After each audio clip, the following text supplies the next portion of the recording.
Hello and welcome to Separate Bathrooms. We would like to acknowledge the Gadigal people of the Eora Nation, the traditional custodians of this land, and pay our respects to the elders, both past and present. My name's Daddo. My name's Cameron Daddo, and we are alone in the bathroom. Yes. Echo, echo, echo. Yeah, we are. Well, we're all in this. We're all coming up to the holiday season. It's our very first Christmas where our family will not be all together. I know. Our children are grown. My heart feels heavy just when you say that. Mm. This first one ever. Yeah. So our eldest daughter, Lolo, is overseas. Yeah. And she ain't coming home for Christmas. Yeah. And our son moved out of home, and we've got our youngest daughter, Bode, still with us. Yep. Not for too much longer, though. She's got one more year of school, but she does have a boyfriend, so we don't see much of her these days. I know. We are so close to being full-on empty nesters. It's not even funny. Yeah. And it happens, oh gosh, they say it happens so fast. Yes. It does, though. Yeah, I mean, they're cliches, right, about child raising, and they're cliches because they're often trotted out, for better or for worse. Yep. Right? So there it is. It all happens so fast. Well, it does. Yep. Enjoy it while it lasts. Yes. Yes. They won't always be small. Oh, I want them to be, though. Oh, what about this one? I love this one. Nora Ephron said, when the children are teenagers, it's important to have a dog so that someone in the house is happy to see you. Oh, my God. Well, we've experienced that. If you've got young'uns at home, and I'm talking under 10 years old. Oh, love them up. Love them up. Hold them close. Yeah. The other one, it gets easier. I don't know about that. Yeah, I just think it morphs. I mean, like, it gets easier in the sense that, it's not so 24/7 when they're tiny. It's 24/7 and you can't do much but child rear. But, it gets easier in the sense when they're able to be at home on their own. Yeah. You can go out, for a little bit or whatever it is. But that also brings another set of issues. Exactly. Yeah. Yeah. And it's just a phase. I think that's pretty true. Yeah, I think so. We all Usually, go through phases. yeah, I'd say usually for sure. Yeah. And you won't remember this in a few years. Well, it depends how much alcohol you've consumed. I mean, that's true for a lot of things where it feels like really big in the moment, and then you're like, you look back and go, oh, well, I don't even remember that happening. Yeah. And I would say particularly that one is about stuff that you thought was so important about work, like work stuff. Right, yeah. And you've gone, no, I've got to take that call or I've got to do this. Yeah. I might be preempting what we're going to talk about later on, but yeah, those sort of things, you don't remember that stuff. Yeah, but true. You do remember that maybe you missed out on something that was important. Yeah, someone's birthday. To be with your kid. Or, their play, their first play or, Yeah. There's this other one. Once you have kids, you'll never sleep in again. We were lucky. We had sleepy kids. They were good sleepers, all three of them. Yeah, they were when they were little, and then when they were teenagers, they slept in. They slept in. We were well and truly up before then. And I was always up, come on, you guys. Mm-hmm. And I'd bore the crap out of them because I'd come home and go, oh, the beach. You should have seen the beach. The water's so clear. Fish everywhere. Waves. It's all happening. They go, yes, Dad. Yeah. So what we're thinking about today is talking about now that our kids are... Well, two of them have left, one... 2 3/4 out of the house, out the door. Would there be things that we'd do differently as parents? What was important about parenting? Well, I have found that with less time with the kids, I think about my parenting a lot more. Like sort of when you're in the thick of it, you're just in it. You're just in it and you're parenting. Yeah. But now that that's not as prevalent because they're not with us, I do think about past experiences with parenting. What would I do different? What mistakes I made? What did I do well? And we've had those great conversations, a few of them at the dinner table with the 3 kids. And they've been so enlightening, painful at times when, you know, you've heard them go, that really hurt or that wasn't good. It's like, oh, God. But I've found them really, really enlightening. And at the same time, I like that they're not afraid to tell us. I want them to tell us. Yeah, absolutely. But do you have parenting regrets? Yes. Do you think that's natural?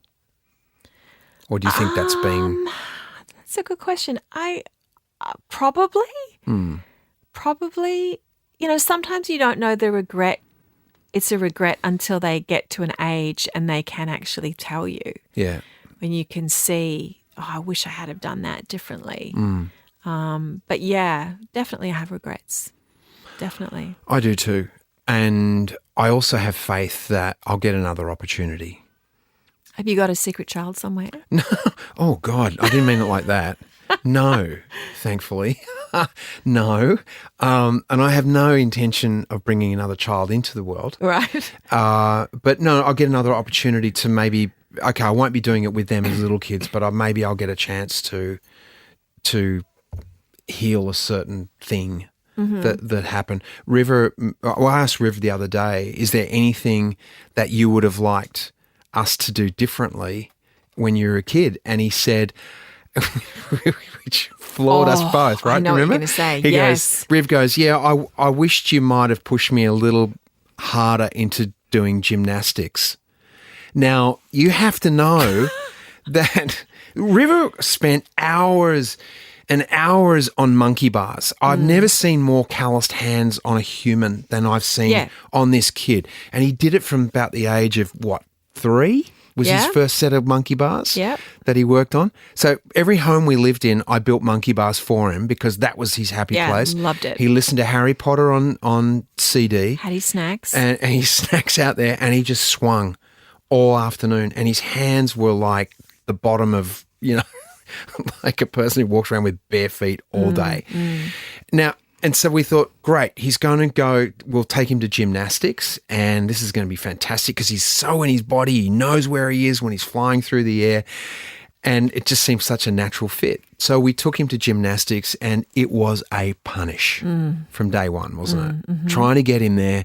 The guy who was training him was a bronze medalist at the Montreal Olympic Games, and he's looked at River and he's gone, I want to train this kid. Yeah. Because he's got it. He's got it. And so we were pumped. Anyway, I would bribe him, I'd cajole him, I'd have his favourite chocolate and snacks ready to go. Tears every time. Oh. Every time. It's awful. And so for him to turn around and go, we should push me.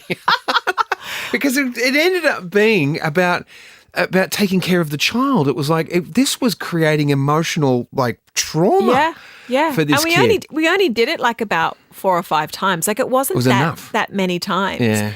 But it was so agonizing for all 3 of us. We were like, no, what are we doing?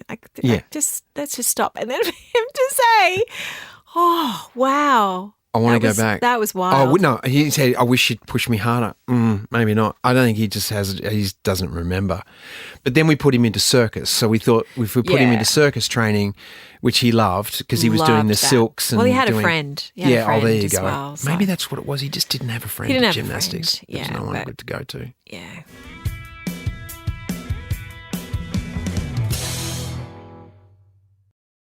One of the, I guess, regrets that I have is that as a dad and in fathering, I was busy a lot of the time. I was preoccupied with my work. I had to learn lines. I was always, out there auditioning, and, there we were living in Los Angeles. There was quite a bit of pressure to do that. So I would often, if the phone rang, I would take the call from my manager. I would take the call from my agent. It doesn't matter what I was doing. And I remember that moment one time you said, just because they're calling you doesn't mean you have to pick up. And I'm like, no, but I do, because I do have to pick up. This is before caller ID. But we did have a voicemail. Well, we did have I guess we did. And that's what I was like, okay, if it's something important, he'll leave a message and I will call him right back if I need to. But there was this other aspect to it, which was where I could get up early for golf. I could stay up late for a band. I could do all these things. But if it was the kid, I had to get up early for one of our kids, or, you know, if one of the kids was sick or something late at night, I'd get cranky. And I think that's, and this was brought up to me by this Daily Stoic article that I subscribe to on the email, and he puts it like, you know, we revert to being a petulant, put upon teenager, and that I regret that, because is there anyone that's worth my time more than my child? And what is the behaviour that I'm exempling them? Yeah, you know. So yeah, if we could go back and just, you know, maybe I'll get a chance with their children to be a bit more patient. Which I think grandparents, we haven't even talked about that. Oh, yeah. How grandparents get another shot, you know? Yeah. Yeah, that's right. Because they don't have to go home with the kid, I guess. Yeah. I think most parents become better grandparents. I feel like that seems to be the common thread that I hear. Yeah. Maybe that's appreciation. You go, you know, when your kids leave home and you get that yearning that you have for them when they've left home, and then it's like, oh, I've got another shot with a grandchild. I'm not gonna ruin this one. You're not exhausted. You're not getting triggered as much. I mean, there's so much to why, you know, you've got the space to just swoop in, be the fun time person, and then drop them back. But hopefully, I get more time than that. I'm like, they can come stay for weeks with me. I can't wait. Yeah. I can't wait. There's another one too. I kind of alluded to it, but upon modelling behaviour to the kids is this developing a skill for dealing with frustration. Like the world throws us obstacles, and how we deal with that in front of our kids, I think is really important. Yes, yeah. And it is an underrated skill on how you deal with it. I see some dads doing remarkably well these days. I see guys, and on Instagram, I see a lot of things where fathers are just being just so supportive and kind, and the joy that is reflected in their children is amazing. And that's something that I too wish I had been better at and had more patience at dealing with life's frustrating moments. Because I think that we came from, there was a generation of parents that were there parenting but weren't deeply connected to perhaps the emotion of the child, in the sense, like, you know, be seen, not heard, or, you know, if the child expresses themselves emotionally to a parent, you know, go talk to your mother, or, you know, buck up, son, or, you know, there was a generation that did a lot. There's probably a bit of that still now. Yeah. But we're in a generation now, I feel like, where it's like, okay, we're not getting angry, hopefully, but we're also addressing the child a little bit more. We're addressing, how are you feeling about that? Are you okay? You know, thank you for telling me. You know, there's more words and descriptions and emotional care, I feel like, that we've learnt along the way that creates a really strong adult and a empathic, emotionally intelligent adult as well, when we talk to our kids like that. Yeah, it's true.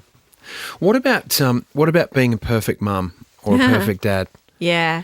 Well, there's that great quote that says, there's no way to be a perfect mother, but there are a million ways to be a good one. I think that's so beautiful, because what is a perfect mum anyway? Like, is that a mum that doesn't lose her cool, or I don't know.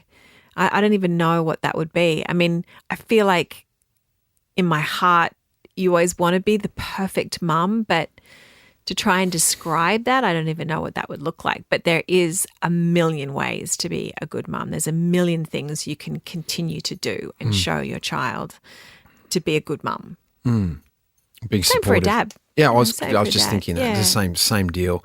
But the idea of trying to be perfect is I mean, it's impossible. And who sometimes would want to be anyway? Because it's not a perfect world that we live in.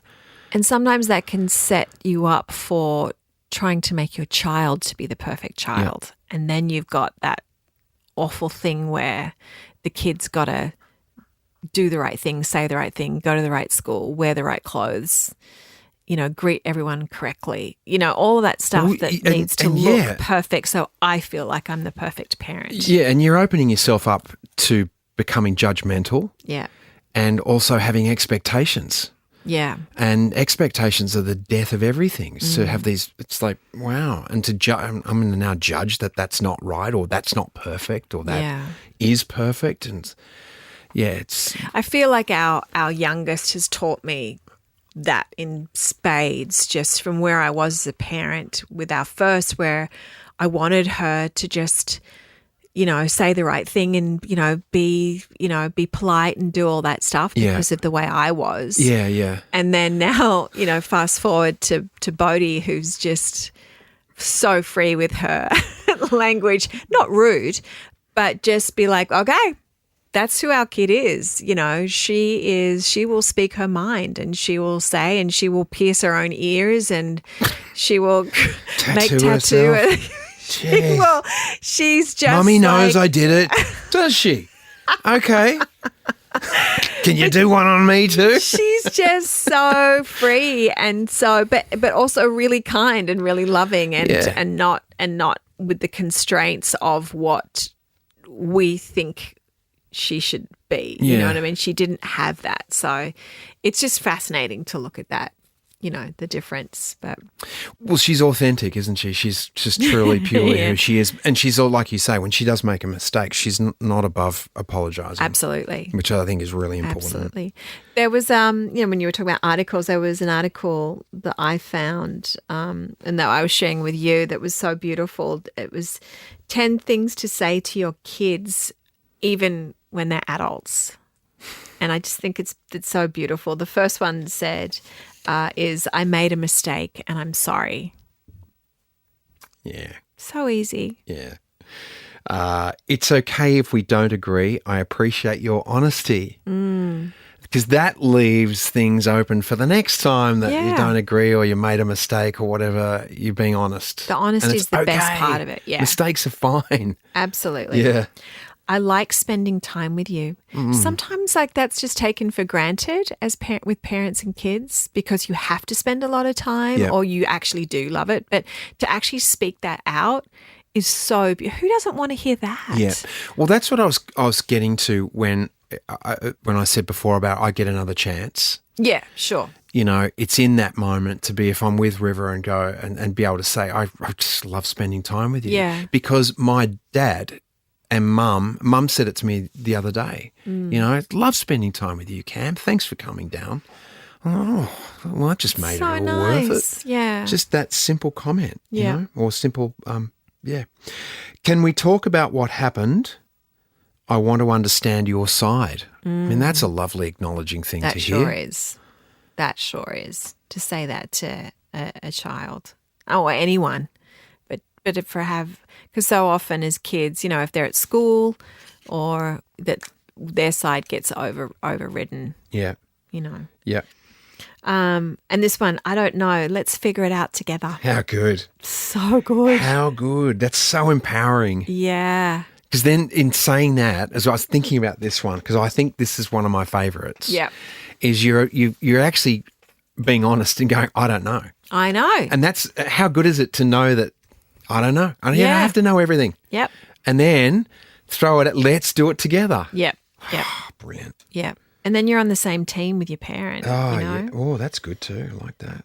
I said this to my Lolo, our Lolo, the other day, that I am so grateful you're in my life. Also beautiful. Yeah. What about I forgive you? Yeah. I love that. You're hanging that one there for a bit there. I forgive. Oh, you're saying it to me. I don't know. Am I? What do I need to be forgiven for? Oh, dear. Right. This is good. This is the next one. Oh, I see. Yeah. Let's pause this conversation and come back to it. I need to take a break. So for the parent to say that, like if they're getting hot and heavy under the collar, Yeah.